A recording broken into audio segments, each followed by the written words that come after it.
বিশাখা আর জ্যৈষ্ঠা এই দুই নক্ষত্রের নাম থেকেই বৈশাখ ও জ্যৈষ্ঠ 2 মাস নিয়েই গ্রীষ্মকাল। প্রকৃতির রুদ্ররূপই এই ঋতুর স্বাভাবিক চরিত্র। বছরের প্রথম দিন জমিদারদের খাজনা দেওয়ার রেওয়াজ করে ব্রিটিশরা।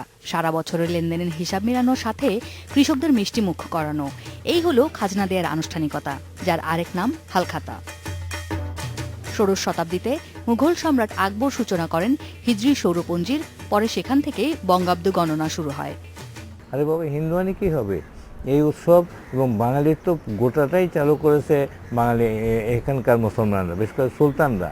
তা যদি না হবে তাহলে চতুর্থ শতাব্দীতে কেন শামসুদ্দিন ইলিয়াস শাহ নিজেকে শাহে বাঙালিয়ান বলে গর্ববোধ করবেন? নগরে ঘটা করে উদযাপন শুরু 60-এর দশকে।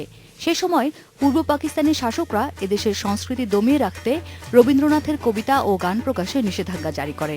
তারই প্রতিবাদে 1965 সালে রমনা পার্কে পহেলা বৈশাখ উদযাপনের আয়োজন করে ছায়ানট। 70 ও 80-র দশকে ছায়ানটেই সীমাবদ্ধ ছিল বৈশাখ উদযাপন।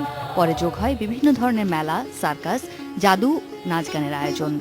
90-এর দশকে স্বৈরশাসন বিরোধী আন্দোলনে সব শ্রেণী পেশার মানুষকে একজোট করতে চারুকলা আয়োজন করে মঙ্গল শোভাযাত্রার। তবে 1988 সালে 14 এপ্রিলকে বৈশাখের প্রথম দিন ঘোষণা করা হয়। সম্মিলিত সাংস্কৃতিক জোটের চেষ্টা করছি সব রাজনৈতিক দলগুলোকে একটা প্ল্যাটফর্মে নিয়ে আসা এবং এই আন্দোলনটাকে জোরদার করা। তো সেটার জন্য সবাই একটা জায়গা খুঁজছিল যে যাকে ইস্যু করে সবাই একত্রিত হতে পারে।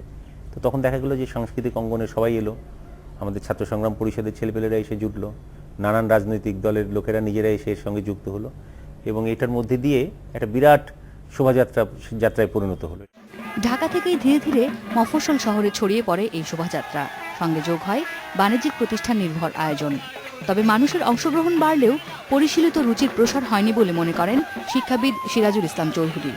যারা সম্পূর্ণ বিত্তবান তারা পয়লা বৈশাখের গুরুত্ব বুঝবে না, কিন্তু একটা উৎসব হচ্ছে হয়তো এটা বুঝবে। মধ্যবিত্ত খুব কোণঠাসা অবস্থায় আছে, আর গরিব মানুষ তো পয়লা বৈশাখের কথা তারা দেখবে যে গরম পড়ছে, ঘাম হচ্ছে, কষ্ট হচ্ছে, এগুলো দেখবে, পানি শুকিয়ে যাচ্ছে, এইগুলো দেখবে। যে স্বপ্নটা দেখেছিলাম যে পয়লা বৈশাখের মতো অনুষ্ঠান, উৎসব সর্বজনীন হবে, সেই স্বপ্নটা ছিল যে সমাজে একটা পরিবর্তন আসবে। Asma Mita, independent news, Dhaka.